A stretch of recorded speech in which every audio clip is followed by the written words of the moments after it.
eɗen ngara joni wadde expliqué option keso option conjugaison nata ko Google ha joni so tawi meɗa hawre jangu bindaga jangu.com après mbaɗa recherche so waɗi recherche pada ara so connexion man yahi tan arlaw wala so ari ni wayata voilà comme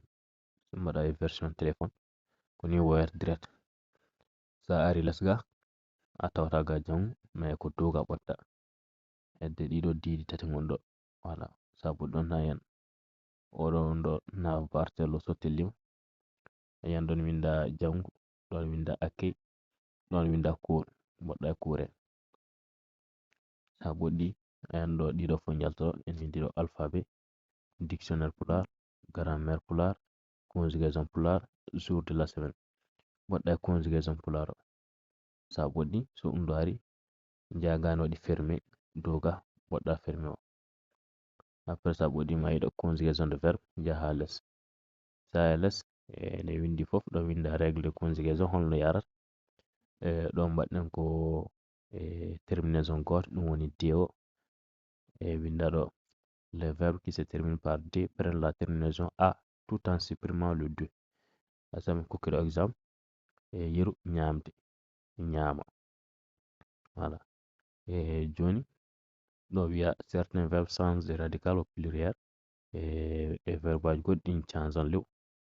yeru yarde so tawi ko singulier goto mbiyata ko yara mais soko heewi mbiyata ko jara sa ari ɗo ayan ɗon waɗi forme affirmative ayi ene bulɗi ɗo jungo affirmative wonɗo oɗo option wonani ko yiyoɓe français ɓe nanta pular ɓe joni sa ɓoɗɗi ɗo mayi ɗo forme négative voilà ɗo ko affirmative ɗo ko négative joni pronom personnel négative joni ɗo sa dari en winda miɗo ñama aɗa ɗo omo eɗen voilà sa ari négative miɗo waɗi flèche mi miɗo wontata ko mi aɗa wontata ko a voilà ɗo wiya ça pour la forme négative on supprime le 2 en gardant les radicales et en ajoutant ata voilà joni a waɗan dew effacé sa waɗi dew effacé jogoɗa ɗum woni ɗaɗol ngol woni ñam ɗo yeru ñamde wonta ñam mbaɗa plus ata wona ñamata mi ñamata a ñamata on jiiɗi no weeɓi ha may ɗo joni en gartan joni affirmative sen jeeha joni en kokkiɗo ɗum woni verbe aji gasiroji d en kokki en yarde en dokki en haalde